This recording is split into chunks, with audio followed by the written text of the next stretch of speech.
청년들의 정치 한판.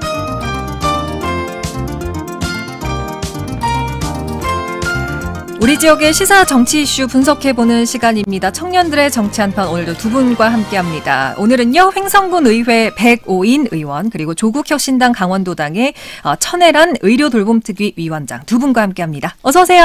안녕하세요. 네, 안녕하십니까. 반갑습니다. 네, 반갑습니다. 두 분 모두 오랜만에 또 이렇게 방송에 방문해 주셨는데 우리 청취자분들께 인사 한 말씀 부탁드립니다. 먼저 백오인 의원님 해주시죠. 네, 오래간만에 인사드리는 것 같은데요. 먼저 새해 복 많이 받으시고요.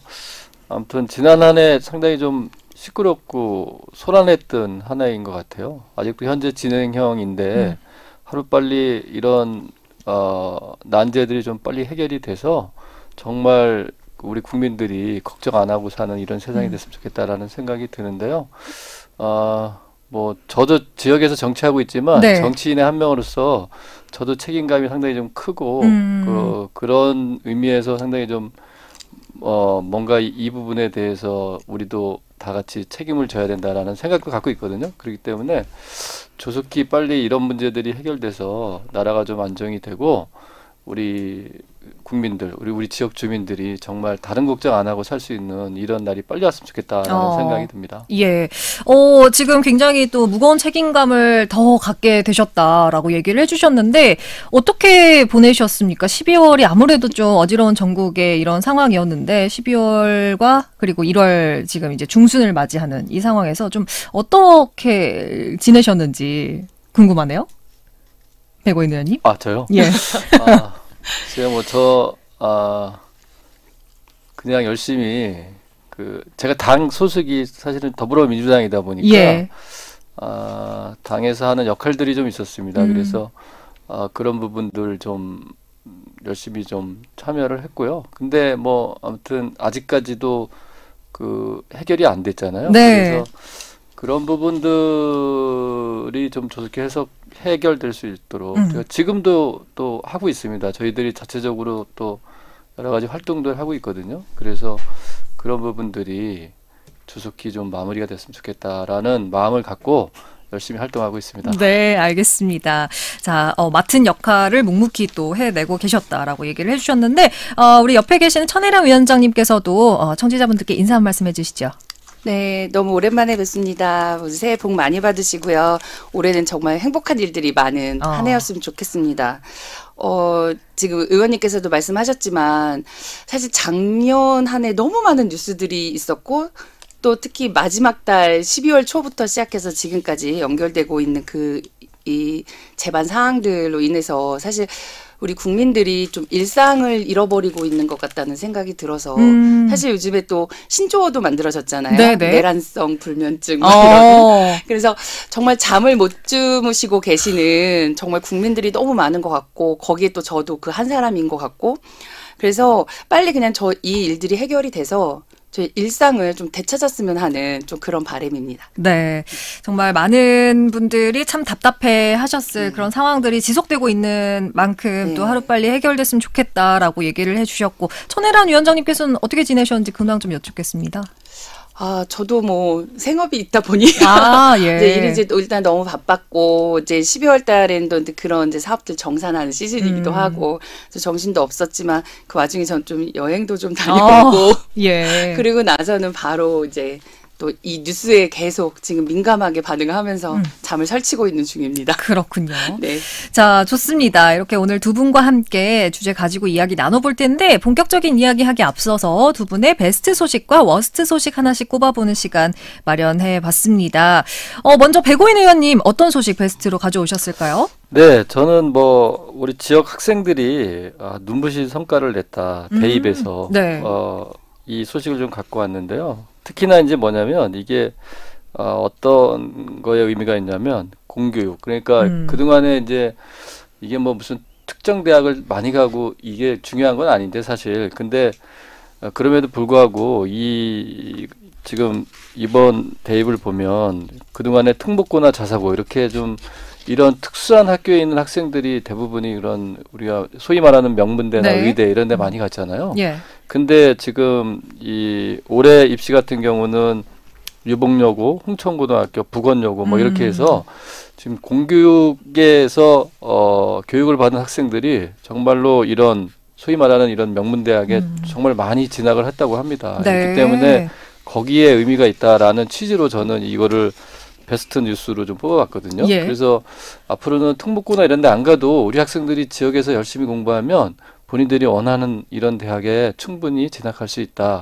이런 데 의미가 있다라고 생각을 하거든요. 네, 꽤나 괄목할 만한 결과를 보여준 거네요. 그렇죠. 이게 네. 뭐 소위 말하는 스카이대도 그렇고 그다음에 의대를 유복여고 같은 경우는 15명이 와. 합격을 했다고 하거든요. 이게 뭐 의대 정원이 늘은 부분도 있겠지만 그래도 이런 고등학교, 사립고등학교거든요. 유복여고 같은 경우 네. 특히나. 근데 여기서 이런 성과를 냈다는 것 자체는 상당한 의미가 있다라고 보고요. 네. 저희 지역도 저는 행성인데 저희 지역도 시골이잖아요.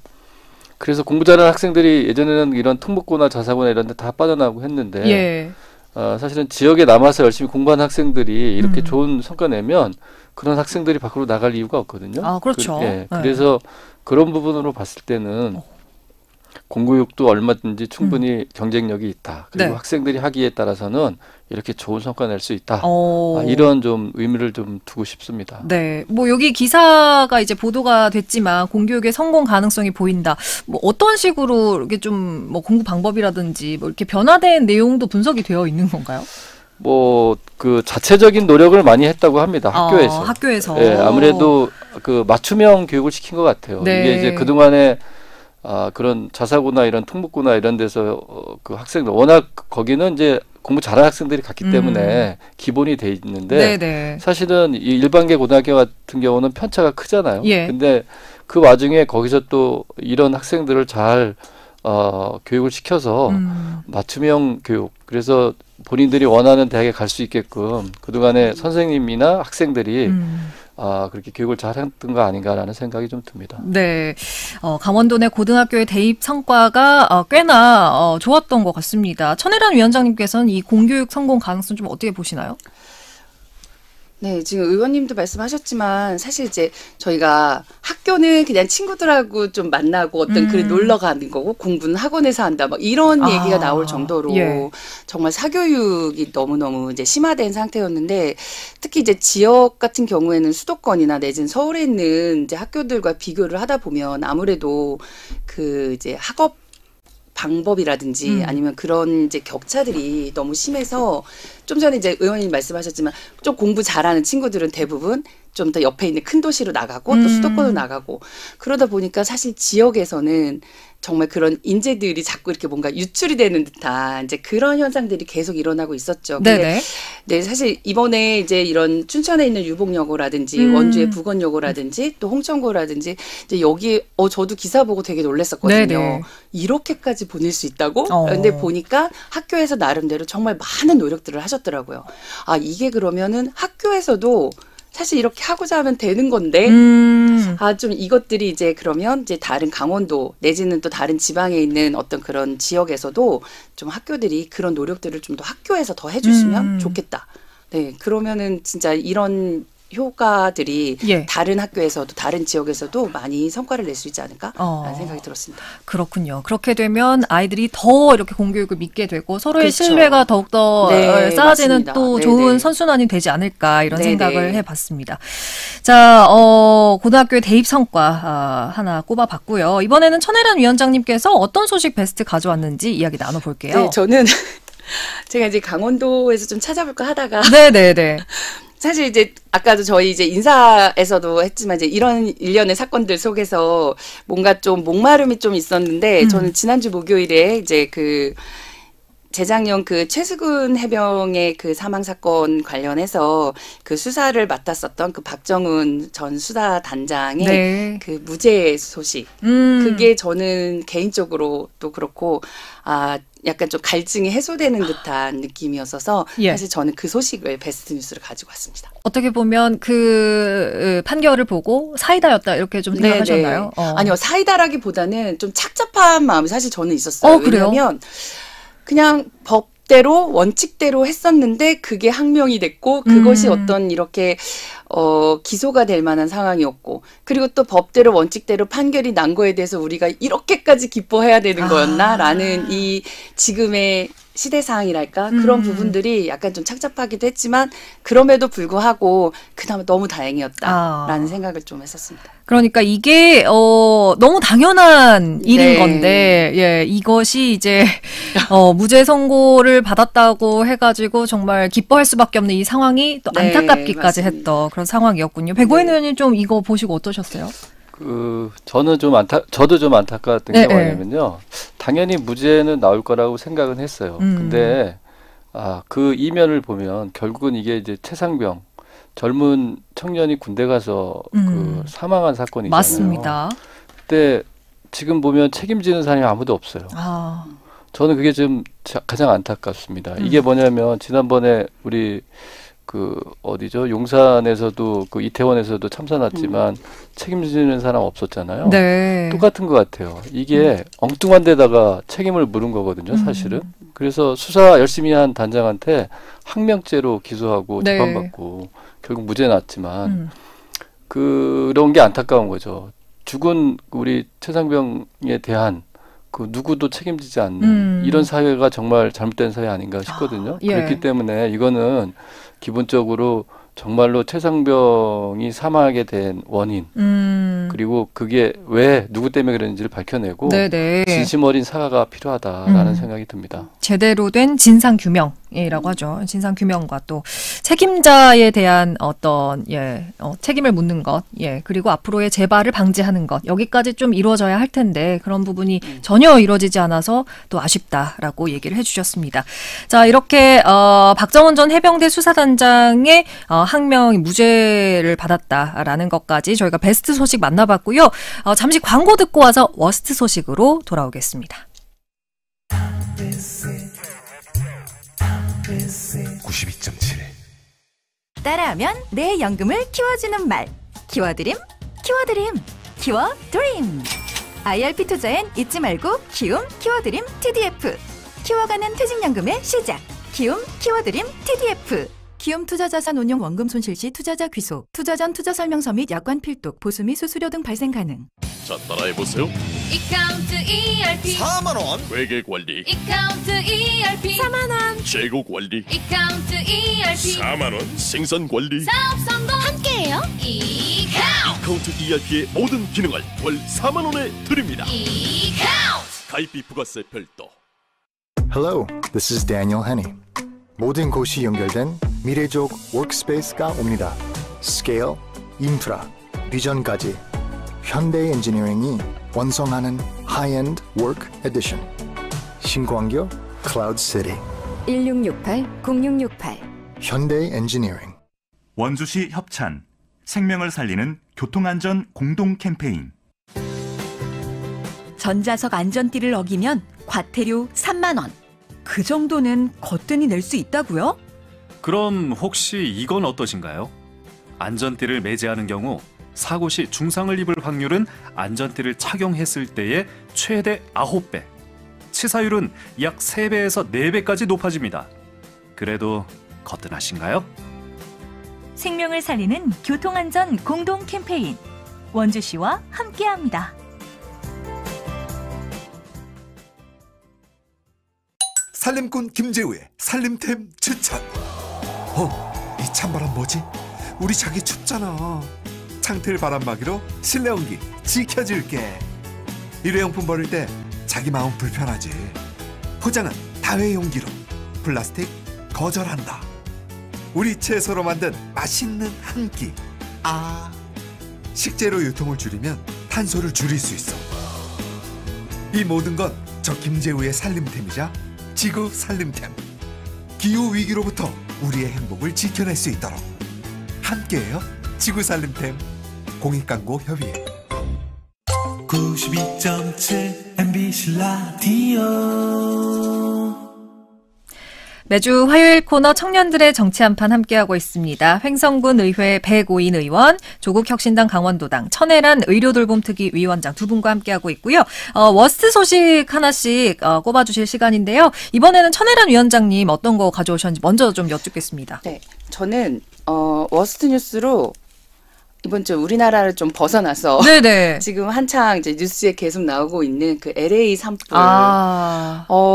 정말 너무너무 강력하고 너무너무 빠르게 확산되고 있는 이 산불이 정말 벌써 수십만 명이 대피를 했고 벌써 네. 또 몇십 명이 사망을 했고 맞습니다. 또 건물도 너무 많은 무너져 내렸는데 이게 또 잡히기까지 얼마나 또 많은 피해를 주고 갈 것인가. 그래서 전 세계가 지금 집중을 하고 있잖아요. 맞습니다. 네, 그래서 그 뉴스를 워스트를 가지고 왔습니다. 참 이게 너무 안타까운 게 비라도 좀 내려줘야 되는데 원래 1월이 거기가 이제 비가 많이 오는 시점인데 비가 또 아예 안 와가지고 비 소식이 없다고 그런 뉴스를 봤던 것 같아요. 참 빨리 잦아들어야 될 것 같은데 너무 안타까운 상황이고 주로 이제 불이 난 지역도 아직 진화율이 완전 초반대더라고요. 네네. 예전에는 저희가 보통 우리나라도 산불 조심하는 어떤 그 산불 예방 기간이 있잖아요. 있죠. 네.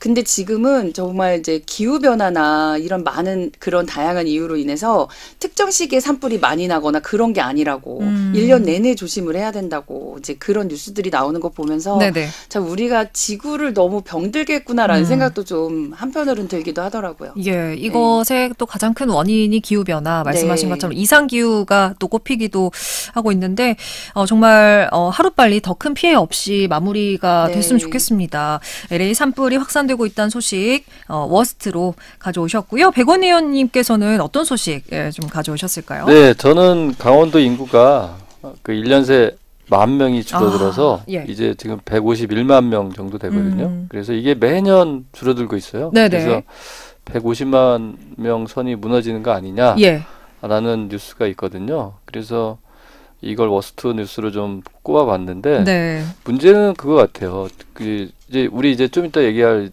그 주제랑 좀 맞닿아 있죠. 맞닿아 있는데 뭐냐면 고령화되는데 대신 젊은 층은 수도권으로 빠져나가는 거죠.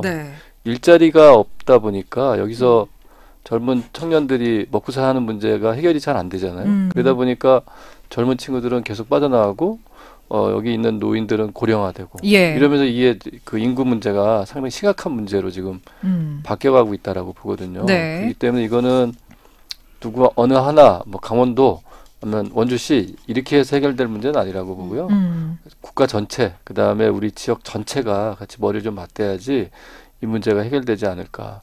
그 예전에 국가균형발전이라고 해서 지금 기업도시도 있고 언제 혁신도시도 있잖아요.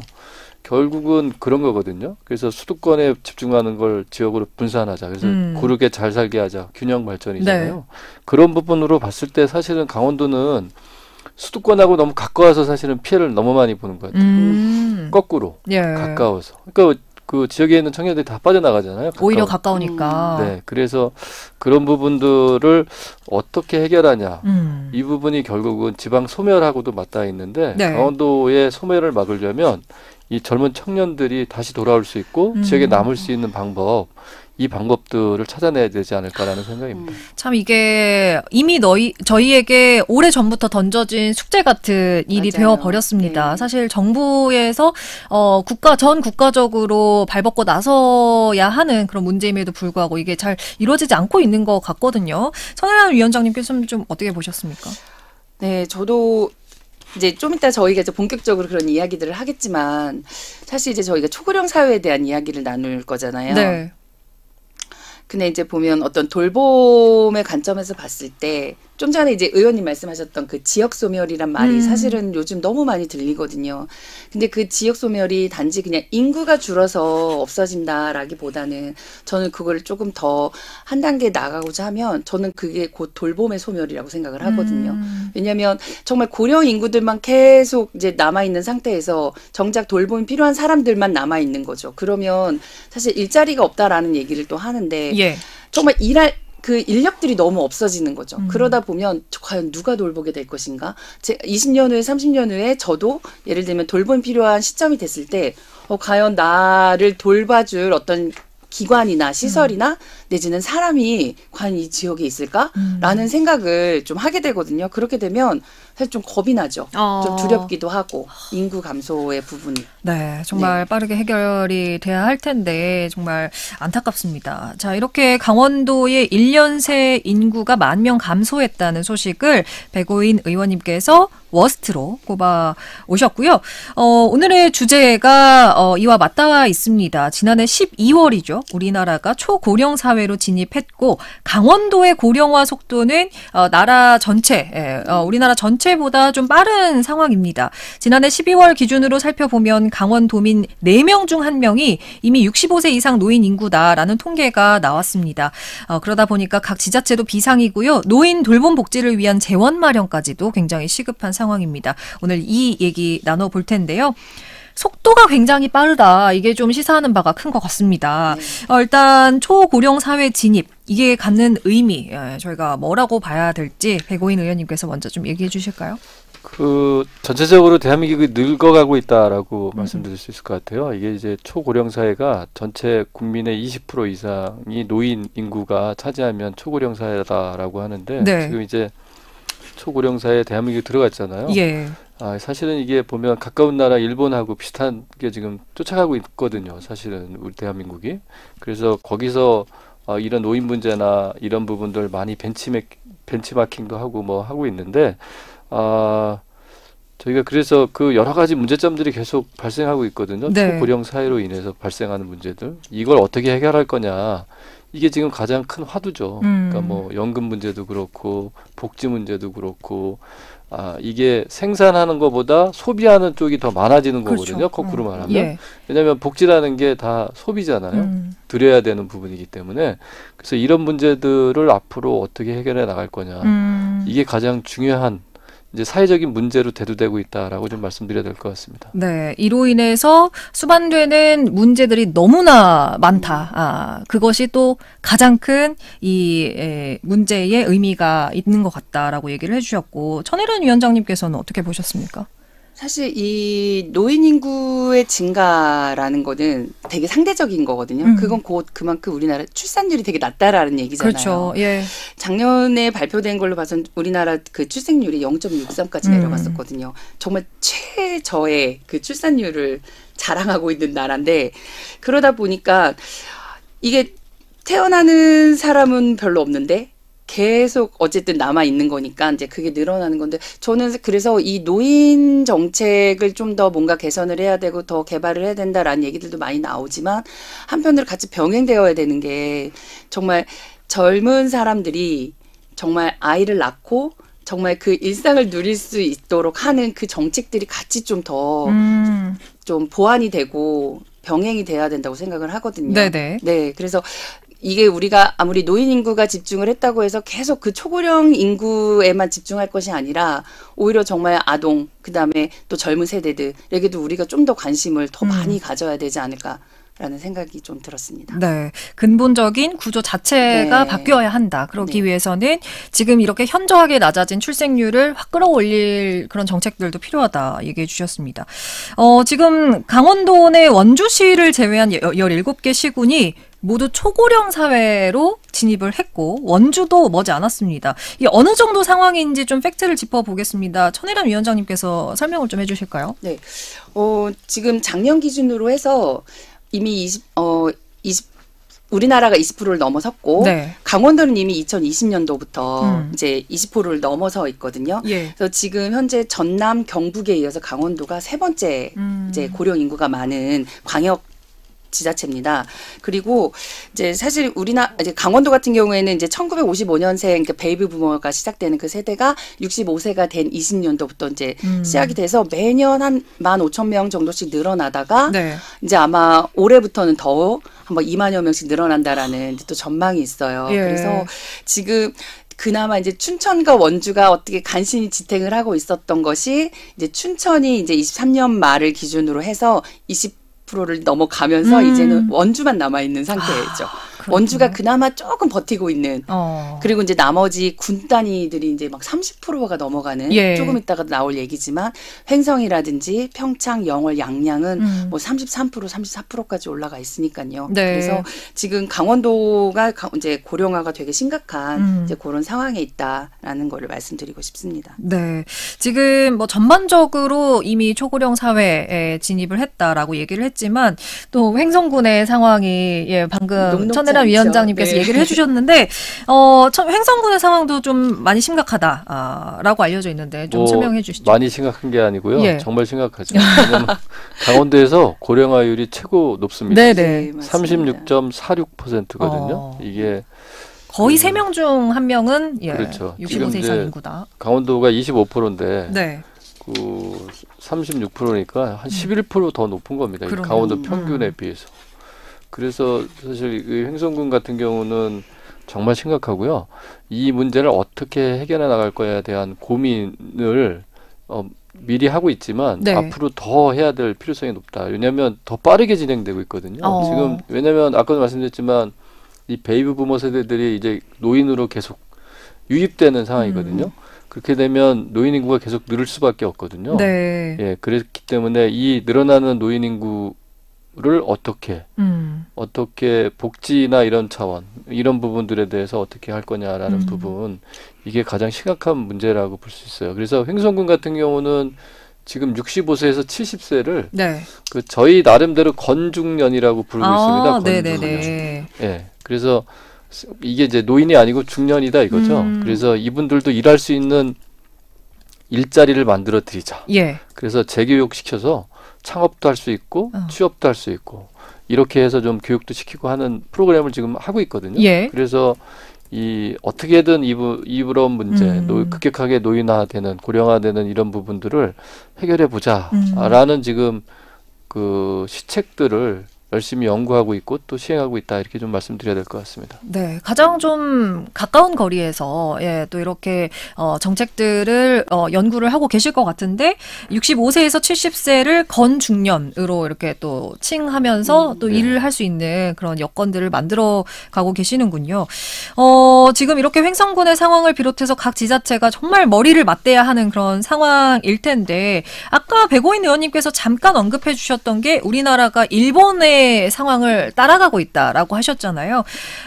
그런데 이 일본을 비롯해서 어떤 이제 선진국들 돌봄에 있어서 복지에 있어서 좀 선진국들의 사례도 있을 것 같은데 그것도 저희가 알아보면 좋을 것 같습니다. 천혜란 위원장님께서 좀 설명해 주실까요? 네, 그렇잖아도 제가 또 일본의 이제 그 이야기를 조금 가지고 왔는데 일단 일본 얘기하기 전에 우리나라가 이제 2018년도 이제 12월부터 이제 그 통합돌봄이라는 지역사회 통합돌봄 기본 계획을 발표를 하고 그리고 이제 내년 3월부터는 저희가 노인 의료 돌봄 통합지원법이라는 것이 이제 시행이 됩니다. 이게 정부에서 시행되는 중앙 건가요? 정부에서. 그래서 이제 근데 그게 뭐였냐면 일단 지역사회 통합돌봄이라는 거는 이제 그 나이 들어가면서 내가 살던 정든 마을에서 안심하고 노후를 보낼 수 있도록 하자라는 거예요. 그래서 통합적으로 이제 돌봄 서비스들을 제공하자라는 이제 그 계획인데 사실은 그게 2025년까지 각 지자체별로 어떤 제공 기반을 구축하는 거예요. 구축해 놓고 이제 26년도부터는 그 통합지원법이 시행이 되는 겁니다. 그런데 이제 사실 저는 한편으로 좀 안타까웠던 게 이제 그 강원도에서는 아직 이제 그런 부분들이 본격적으로 막 움직이고 있는 지자체가 사실은 좀 없었고 그나마 횡성군이 좀 많이 이제 열심히 재작년 정도부터 움직였던 걸로 기억을 하고 있습니다. 근데 우리가 이제 그 지역사회 통합돌봄을 가져왔을 때 그거 어디서 이제 모델링을 했냐면 일본의 지역 포괄 케어라는 시스템을 이제 본따서 가지고 온 거예요. 그래서 일본은 우리나라보다 일단 한 25년 정도 앞서서 일단 지금 고령 인구의 문제가 워낙 큰 상황이기 때문에 그 지역 포괄 케어 시스템이라는 걸 가지고 왔는데 예를 들면 뭐 태어난 후에도 뭐 방문 진료라든지 방문 간호라든지 이런 것들을 내가 자택에서 받을 수 있게 하자. 그다음에 이제 그런 뭐 주간 보호센터라든지 요런 이용하면서 이제 내가 자택에 우리 집에서 살면서 아플 때는 병원도 이용을 하다가 또 집에 있으면서는 그런 이제 우리나라의 노인 장기 요양보험 같은 개호보험 제도의 그 서비스들을 이용을 하고 그다음에 또 지역에서 같이 거기 친구들과 같이 서클 활동도 하고 자원봉사도 하면서 내가 좀 더 건강한 일상생활을 누려보자. 네. 이제 그런 부분들을 되게 중점적으로 지금 지원을 하고 있거든요. 근데 특히 일본에서 지금 하고 있는 게 재원에 또 한계가 있기 때문에 얼마든지 서비스를 계속 제공하는 거에는 한계가 있어요. 그러다 보니까 그렇죠. 어떤 걸를 계속 중점적으로 노력을 하냐면 일단 아프기 전에 내가 건강을 유지하자라는 거예요. 그러다 보니까 그 생활 자립 지원 쪽이에요. 그래서 지역에서 내가 뭔가 활동을 할 수 있게 하고 파트라도 어떤 게 일을 할 수 있으면 뭔가 그 일을 할 수 있게 하고 같이 또 취미가 맞는 사람들끼리 모여서 어떤 그런 활동을 하기도 하고 그러면서 내가 좀 더 건강을 챙길 수 있지 않겠냐. 그러면 언젠가는 그 돌봄 서비스를 받게 되고 시설에 들어가게 될 수도 있지만 그 시기를 조금 더 늦출 수 있지 않을까. 그래서 그런 쪽으로 지금 되게 중점을 두고 있는.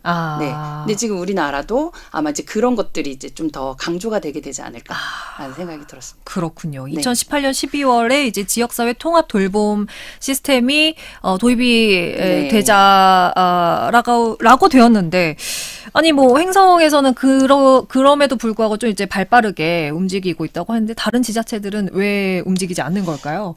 사실 그 기본 계획을 했을 때 이제 그 1차, 2차로 해서 전국에서 16개 시군이 지역사회 통합돌봄 선도 모델이라는 사업을 진행을 했었거든요. 근데 그때 좀 안타깝게 강원도에서는 하겠다라고 손을 든 지자체가 없었어가지고. 아니 왜 그런 걸까요? 그래서 정말. 그나마 이제 강원도에서 이제 1년짜리 이제 선도 모델 사업을 진행하면서 원주하고 춘천이 좀 대표로 1년씩 이제 그 선도 모델 사업을 진행을 좀 했던 그 경험은 있습니다. 네. 그런데 요걸 하게 되면 그 지자체 실정에 맞는 이 서비스를 만드는 거기 때문에 예를 들면 횡성형 지역사회 통합돌봄 모델, 원주형 통합돌봄 모델, 춘천형 이런 식으로 나가야 되거든요. 네. 그런데 이제 아직 다른 데들 조금씩 지금 움직임이 지금은 이제 조금씩 보이고 있는 중이고 이제 그나마 횡성이 좀 더 적극적으로 움직이고 있다라고 생각을 하고 있습니다. 자, 이게 진짜 뭐 노인 인구 돌봄, 복지 재원 마련이 정말 지자체들의 어떤 숙제가 되었는데 앞으로 횡성군에서도 뭐 다양한 방식으로 접근을 하겠지만 어떤 방향으로 좀 고민을 하실 예정일지. 글쎄요, 결국은 재원이거든요. 네. 돈을 어떻게 마련할 거냐. 근데 지금 현재는 사실은 제가 보기엔 큰 문제는 없다고 봐요. 왜냐하면 기본적으로 우리나라 예산이라는 게 아직까지는 이런 노인 복지나 이런 부분에 충분히 활용할 수 있는 예산이 있다라고 보는데, 문제는 지금 이제 저출생 고령화가 지금 문제잖아요. 네. 고령화가 되는 대신 출생률이 높아져서 그 아이들이 커서 뭔가 생산하고 그래서 그 재원을 마련해주는 역할들을 해줘야 되거든요. 그렇죠. 근데 지금 자꾸 그러니까 아이들은 없어지고 노인들은 많아지고 결국은 세금 낼 사람이 없어진다는 얘기잖아요. 네. 그래서 40년 제가 보기에는 지금은 이렇게 이 체제로 갈 수 있지만 앞으로 그 연금 개혁을 하는 이유가 그거거든요. 그렇죠. 재원이 없어지거든요. 그러니까 앞으로 미래 한 20년 정도 되면 지금 제가 보기에는 이런 복지, 지금 우리가 현재 이 시점에서 누리고 있는 복지를 과연 똑같이 누릴 수 있겠느냐. 이게 제일 큰 고민 아닐까 싶은 생각이 들거든요. 불가능하다고 생각하시는 건가요? 아무래도 어렵지 않을까. 왜냐하면 수요는 많은데 공급이 없는 거죠. 돈이 있어야 되는데 그렇죠. 돈을 줄어들잖아요. 제가 이제 잠깐 예를 들어드리면요. 이게 부양비라는 게 있습니다. 부양비. 그러니까 이게 생산 가능 연령의 인구가 65세 이상을 얼만큼 부양하느냐라는 거거든요. 네. 근데 이게 2020년 기준으로 봤을 때 강원도가 45명입니다. 그러니까 100명이 45명을 부양하고 있는 거거든요. 근데 2040년 되면 97명이에요. 와. 거의 한 명당 한 명. 그러니까 이런 식으로 이제 계속 늘어날 수밖에 없는 거거든요. 네네. 그러면 지금 문제가 심각해지는 게 앞서도 말씀드렸지만 그 부양할 수 있는 비용 이걸 누가 낼 거냐는 거죠. 그렇기 때문에 이게 한두 끝도 없이 사실 지금의 복지는 제가 보기에는 저희도 이제 의회에서 예산을 이렇게 보지만 지금의 복지는 거의 다 드리는 복지예요. 무슨 뭐 장수, 뭐 무슨 수당, 그렇죠. 뭐 무슨 뭐 노인 수당 뭐 이런 식으로 다 거의 다 대부분이 드리는 거거든요. 그렇게 되면 과연 그런 예산들이 그때까지도 앞으로 20년 후, 30년 후에도 예. 그런 예산들이 있겠느냐라는 고민을 해봐야 될 시점이라고 보거든요. 네. 정말 다양한 방향으로 또 고민이 함께 이루어져야 될 시점인 것 같습니다. 저희가 오늘 노인 돌봄과 관련된 이야기를 해봤는데 정말 이 한 시간을 얘기를 해도 턱없이 부족한 사실 얘기거든요. 그래서 앞으로도 이런 얘기들 계속해서 좀 이어나가봐야 될 것 같고요. 오늘 두 분과 함께 이야기 나눠봤습니다. 횡성군의회 백오인 의원, 조국혁신당 강원도당, 천혜란 의료돌봄특위 위원장 두 분과 함께했습니다. 두 분 오늘 말씀 고맙습니다. 감사합니다. 네, 감사합니다.